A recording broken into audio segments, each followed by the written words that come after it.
Becoming a photographer, 1887, 1898. Edward S. Curtis made his first camera in 1880 when he was 12, using a lens from an early camera that his father brought back from the Civil War. Following directions in Wilson's Photographics, a series of lessons accompanied by notes on all processes which are needful in photography, he fashioned one wooden box, placed it inside another, mounted the lens on the outside, and taught himself to take photographs and make primitive prints. 5 years later, Curtis took a job in a photography shop in St. Paul, where he learned professional methods for developing and printing.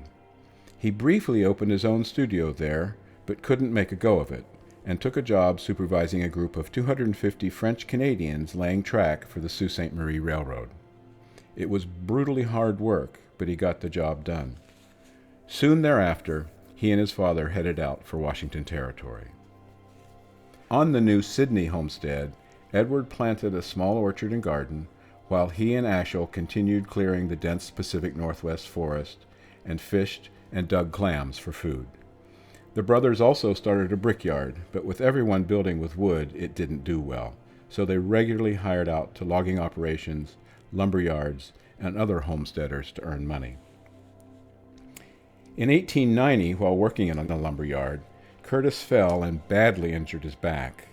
Laid up in a long convalescence, he was nursed by a 16-year-old acquaintance from the nearby Kitsap Peninsula, Clara Phillips, and her mother. It was a fateful meeting. 2 years later, he and Clara married. Through it all, photography remained a passion.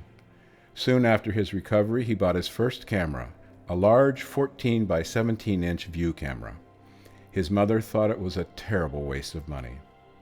Although Kodak was already making cheap cameras using 100-shot roll film, Curtis loved the large format glass plate negatives for their remarkable clarity and resolution.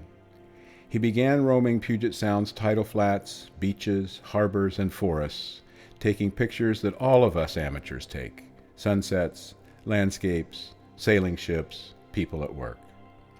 In 1891, he sold the brick business, mortgaged the homestead, moved across the Sound to Seattle, and for $150 bought a partnership in a photography studio with Rasmus Rothy. Together they opened Rothy and Curtis Photographers in what is now Seattle's Pioneer Square neighborhood. Not long after, he left Rothy and formed a new partnership with Thomas Guptill, and the two opened Curtis and Guptill at 614 2nd Avenue. He and Clara moved into an apartment above the studio, and their first child, Harold, was born there in 1893. Curtis and Guptill quickly became the preeminent Seattle photography studio, with a reputation for excellent printing, engraving, and fine photography.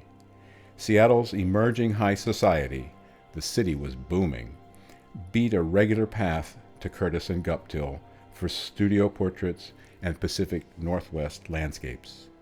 As a contemporary Seattle Times article said, while still in their 20s, they have, by steady application of straightforward, honorable business dealing, achieved a place in the art and business world often striven for in vain by men of mature years.